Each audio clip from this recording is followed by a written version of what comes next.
Assalamualaikum warahmatullahi wabarakatuh. Alhamdulillahi rabbil alamin. Wa bihi nasta'inu ala umurid dunya waddin. Wa ala alihi wa sahbihi ajma'in. Asyhadu an la ilaha illallah wahdahu la syarikalah. Wa asyhadu anna Muhammadan abduhu wa rasuluh la nabiyya ba'dah. Allahumma salli ala Muhammad wa ala ali Muhammad amma ba'd. Saudara-saudara pemirsa TV Tausiah yang dirahmati Allah.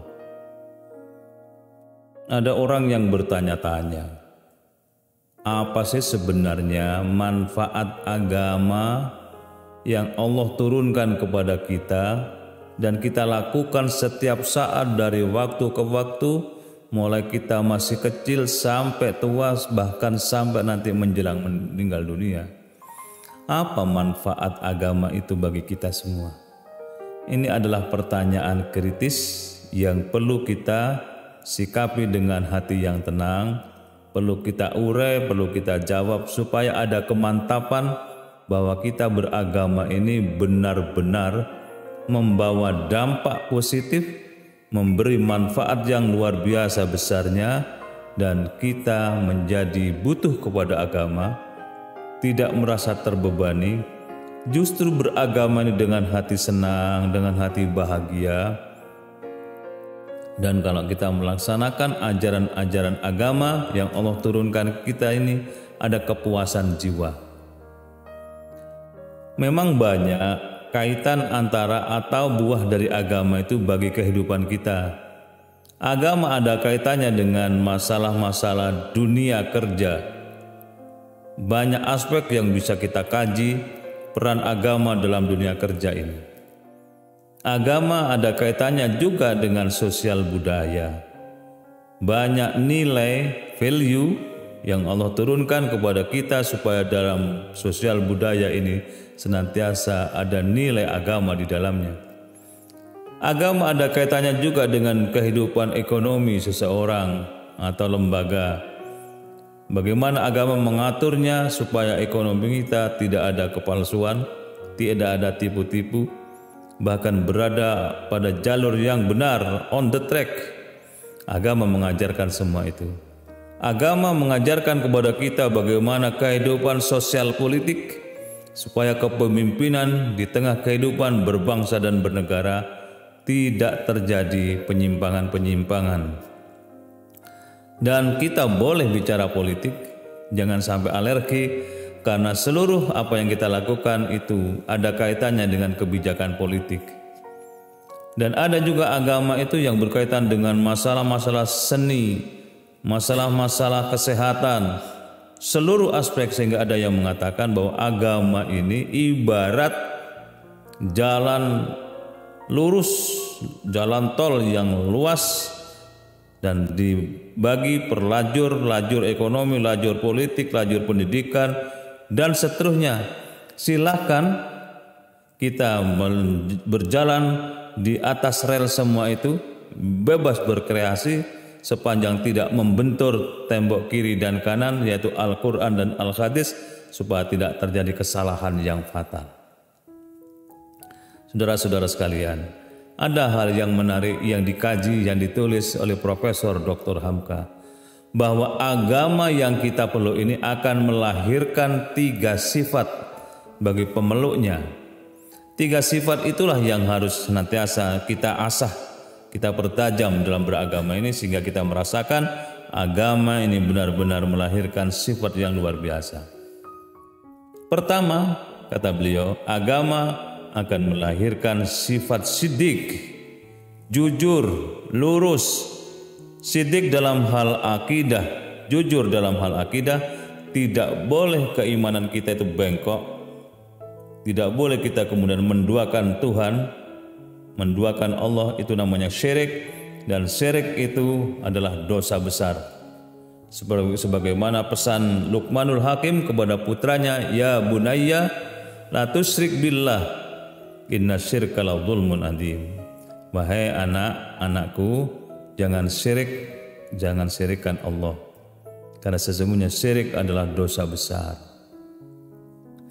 Maka bagi kita yang beragama Islam, yakinlah qul huwallahu ahad. Katakan Allah itu esa, Allahus samad. Allah tempat meminta segala sesuatu, lam yalid wa lam yulad. Allah tidak beranak dan tidak diperanakkan, walam yakul lahu kufuwan ahad, dan tidak satu pun yang menyerupai Allah dalam hidup ini. Lurus kepada Allah, sidik dalam hal akidah. Juga kita harus lurus dalam hal ibadah. Bagaimana yang dimaksud dengan lurus ibadahnya itu adalah ibadah yang mukhlishina lahuddin, yang lurus menuju kepada Allah, menuju pada tegaknya agama pada setiap diri dan masyarakat. Dan kita harus ibadah secara sungguh-sungguh, ibadah dengan hati yang tulus, ibadah dengan target ridha Allah. Maka kalau kita ibadahnya seperti itu, agama tidak menjadi beban. Agama justru menjadi kebutuhan jiwa kita, dan agama akan melahirkan rasa damai. Ini buah agama yang pertama, yaitu sidik, jujur kepada Allah, jujur dalam hal ibadah, dan jujur dalam hal-hal yang lain yang kita harus tegakkan kejujuran untuk menghadap ridha Allah itu. Yang kedua, agama akan melahirkan sifat malu. Malu bagian dari iman. Al-haya'u minal iman. Dan orang yang punya rasa malu itu, pertama malu kepada Allah kalau kita tidak sungguh-sungguh. Karena Allah telah mengikat kita dengan satu perjanjian. Ketika berada dalam alam arwah, alastu birabbikum qalu bala syahidana. Wahai roh, apakah saya ini Tuhan kalian? Roh kita menjawab, iya, engkau adalah Tuhan kami, dan kami besok akan menjadi saksi di tengah kehidupan. Artinya, pengakuan kita kepada Allah sebagai Tuhan kita akan kita wujudkan dalam bentuk pengabdian kita kepada Allah, dan bahkan kita akan pertahankan pengabdian itu, wala tamutunna illa wa antum muslimun. Jangan sekali-kali kamu mati kecuali dalam keadaan berserah diri kepada Allah Subhanahu wa taala. Kaum muslimin yang berbahagia, ini yang kedua, haya, malu.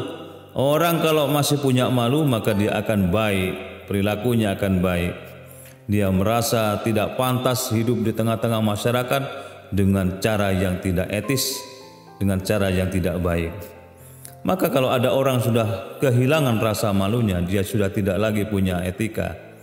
Aurat dipertontonkan di mana-mana, dia tanpa ada risih sedikit pun, tanpa ada perasaan malu.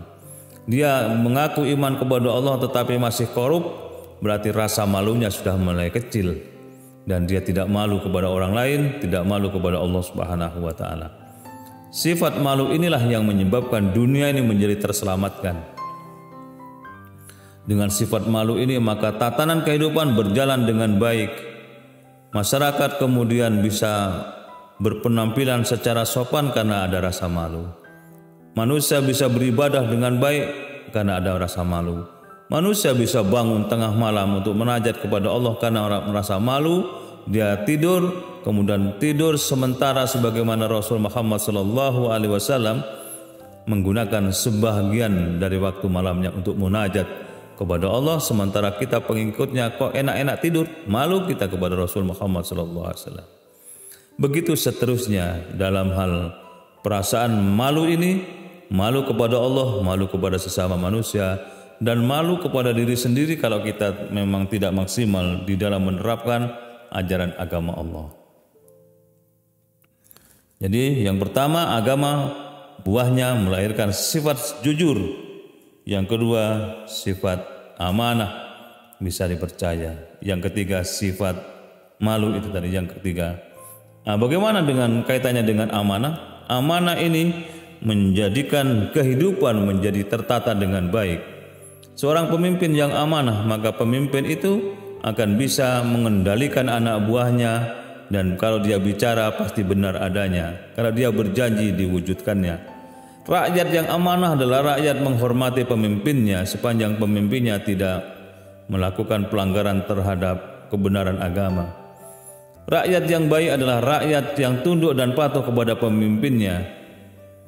Karena di dalam sebuah pernyataan Nabi Muhammad SAW disebutkan salah satu di antaranya bahwa ikhlas itu adalah ikhlas kepada pemimpin umat Islam yang pemimpin itu taat kepada Allah dan Rasulnya.